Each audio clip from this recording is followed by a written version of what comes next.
watch some crazy stuff, yo! Assalamualaikum warahmatullahi wabarakatuh. Kita semua pasti sudah tidak asing lagi dengan yang namanya budaya daerah. Salah satunya yaitu alat musik tradisional. Alat musik tradisional sendiri adalah alat musik yang berakar pada tradisi masyarakat tertentu dan diwariskan secara turun-temurun dari generasi ke generasi.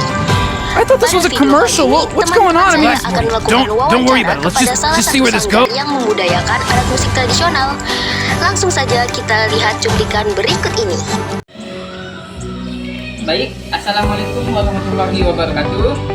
Kami dari kelompok 5, kelas 11 IPA 1 akan melakukan wawancara seputar kebudayaan alat musik melalui sanggar-sanggar yang ada di Kota Sanggau ini. Salah satunya yaitu sanggar seputar alat ini. Yang akan kami wawancara yaitu adalah Pak Sun selaku pendiri sanggar ini. Baik, saya selaku pewawancara dan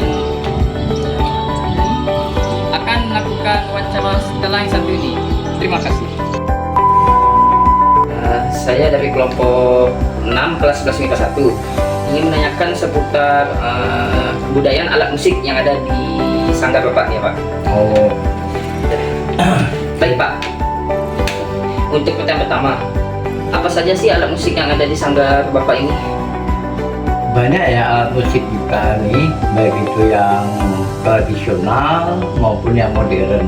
Nah, yang mau ditanyakan itu yang tradisional atau yang modern atau semuanya? Baik, untuk yang dipertanyakan itu alat musik tradisional Pak. Tradisional itu ada gambus, tuh contohnya itu ada gambus, ada sape, ya kan, ada gong, ya kan, dan ada tar dan sebagainya, banyak sekali sih. Itu alat musik yang ada. Terus masuk beduk, kemudian rebana atau beruas, lengkap.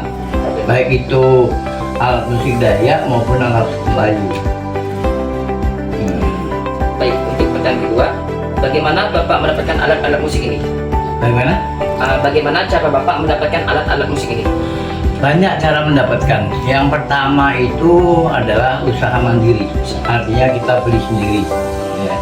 Yang kedua, setelah kita ini namanya dikenal masyarakat, baru kita bisa mengajukan bantuan ke pemerintah daerah maupun pemerintah pusat.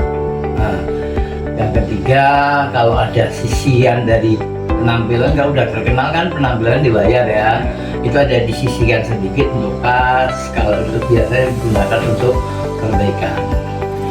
Baik. Untuk yang ketiga, selain Bapak nih Pak, siapa saja sih orang-orang yang memainkan alat-alat musik Bapak ini? Maksudnya betul sanggar yang terlibat ya, banyak sekali sih. Kalau dari rata-rata yang dari pelajar, baik yang dari masih di SMP maupun di SMA atau yang sudah sudah sekolah, sudah kerja atau kuliah, itu biasa bergabung ke sanggar Sentara Alam. Nah, di situ biasa umumnya yang laki-laki itu dia mempelajari tentang musik tradisional. Bapak ini kan pendiri sanggar ini Pak. Ya. Berdirinya sanggar ini pada kapan ya Pak? Tahun 2001. 2001 Pak. Ya. Mengapa Bapak berpikiran untuk melestarikan alat-alat musik ini? Karena bukan hanya alat musik yang saya lestarikan, tapi budaya daerah ya. Karena saya itu suka dengan kebudayaan gitu. Dan itu udah dari jiwa saya itu memang tentang budaya tradisional, khususnya di mana saya tinggal, itulah saya akan lestarikan dan kita kembangkan. Baik. Dari semua alat musik yang ada nih, apakah ada cerita sejarahnya di balik salah satu alat-alat musik ini Pak? Untuk sejarahnya secara detail tidak ada ya.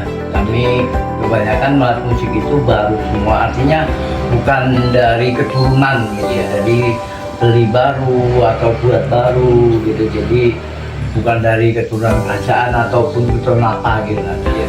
Oke.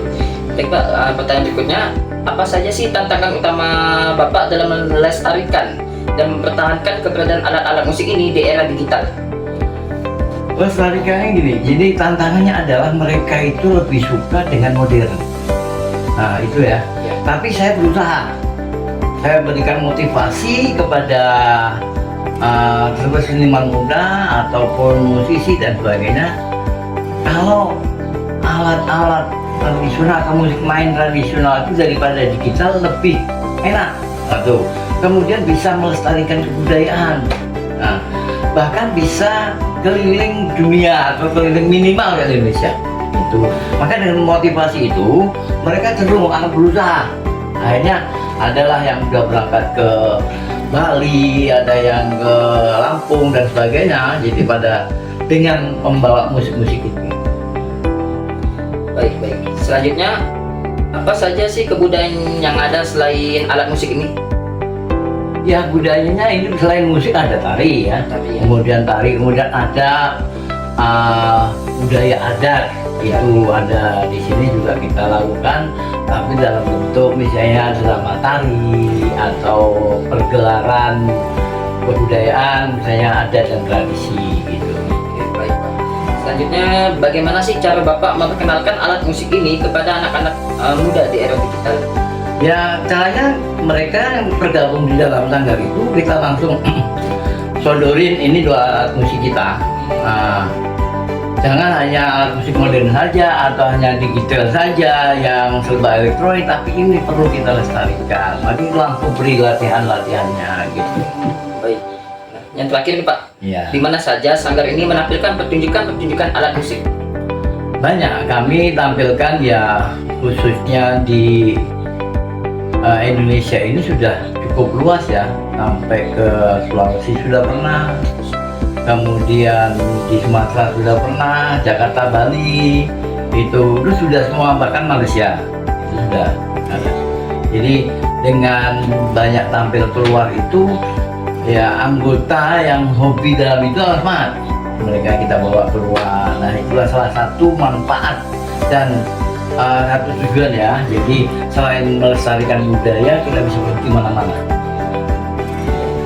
Baik Pak, cukup sekian Pak wawancaranya. Terima kasih Pak telah Oke, menjawab terima kasih. pertanyaan dari saya. Oke, makasih. Terima kasih, sama-sama. Abang. Ayo. Rick, oh my God. Waalaikumsalam. Hardcore stuff. What in the hell?